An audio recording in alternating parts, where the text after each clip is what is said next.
Okay, listen, there are times every once in a while when we have to stop what we're doing and we have to correct what people think is a mistake. And this is particularly the case now with the last two videos we put up. We've been going through what Thomas has been going through, what was the soup or what was the antecedents, what was the precursor to this anti-Trinitarian stance that the Islam took on.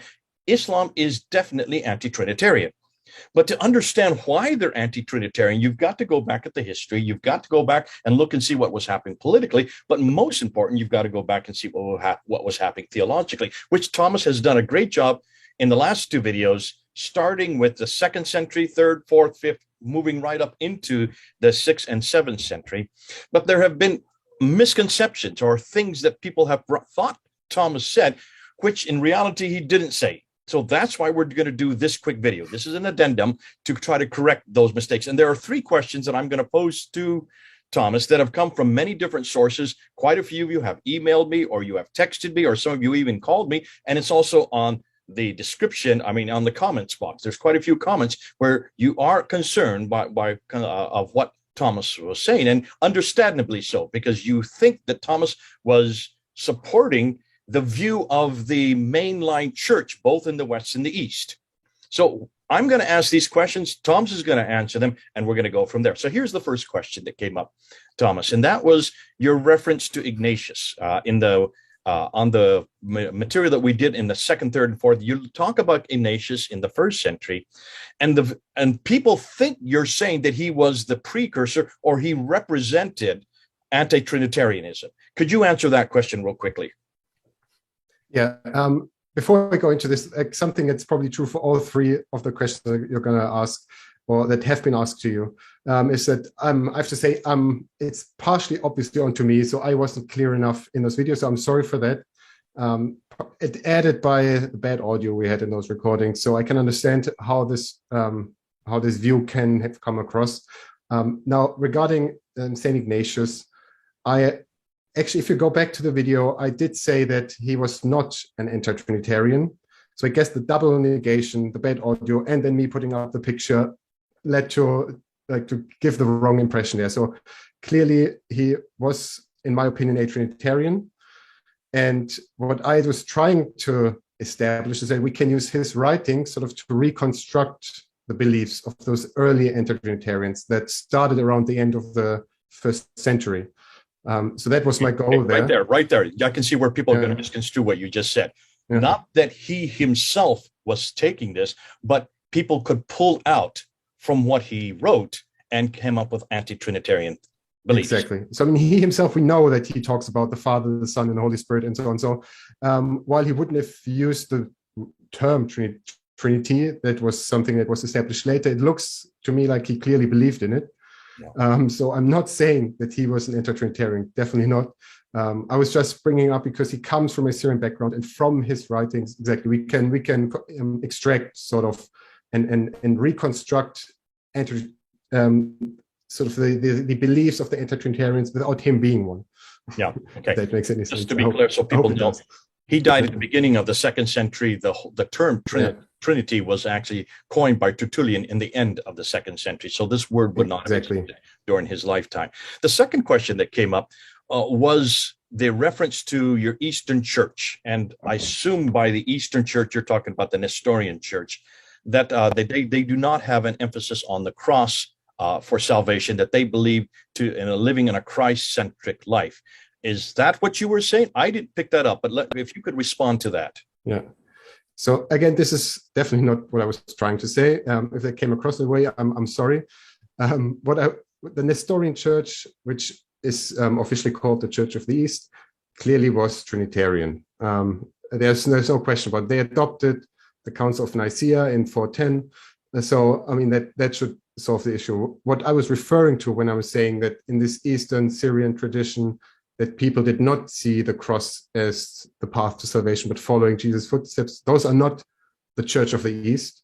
Those are these anti-Trinitarian Christians who are a minority in the East, who would position themselves against the Church of the East and who saw the Church of the East as their ideological enemy, if you will. Okay, and I think you'd use the word just small groups. These were small groups. By that, you mean They were small groups that were in the minority. They did not represent the majority church in the East at that time. Exactly, and they existed basically where the church was weak or where there wasn't an established hierarchy. But wherever there was an established hierarchy, they probably, well, they would, yeah, we don't think they existed there.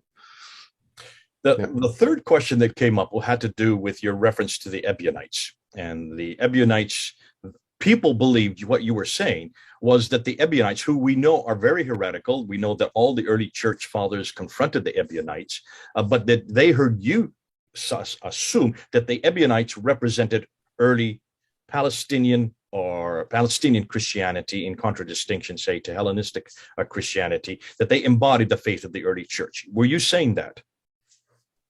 No, again, I didn't even go back that far. Right? So this would have been well within the first century. I'm basically starting at the end of the first century, beginning of the second century. At that point in time, there were Ebionites, but they weren't the representatives of the early church. They were just one group among others. Right. So I'm not saying that they came first or they came like the right belief. It's just that by that time that we went delve into this history, they were a factor, and they influenced this Syrian Anti-Trinitarian group, which we were then focusing on. But that's the end of it. So I'm not saying that's representative for the early church as such. No, definitely not. Okay, and in fact, as I remember, the Ebionites were pretty much defunct by the time Islam really came into being. Were there Ebionites that could have influenced this anti-Trinitarian? As far as I know, the Ebionites there are people who believe that they existed up until around 700, but even if others refute that and say no, they didn't exist by that time anymore. But even if they existed by the time, they would have been few and far between. They were very small, individual, little communities, but not like a group that would have been taken seriously. They were on their way out basically, but early on already. So in the 4th century already, they weren't a factor anymore. Okay. Now, I wanted to get that out of the way because we need to really get into what we are going to, and that is Abdul Malik. Abdul Malik is a main player. He is going to come into, as we've said for so many times, he will come into play, certainly not only with Islam, but his anti-Trinitarian views did come out of a soup.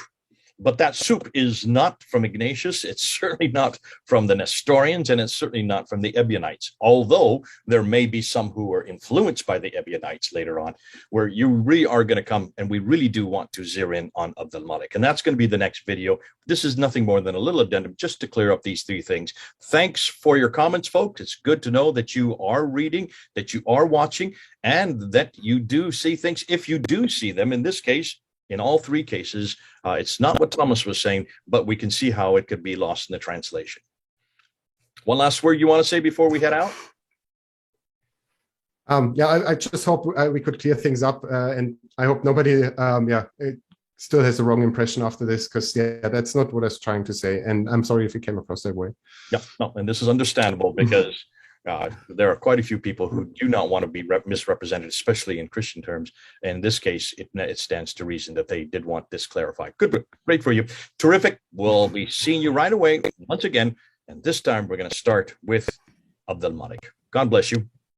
Thomas and Jay, over and out.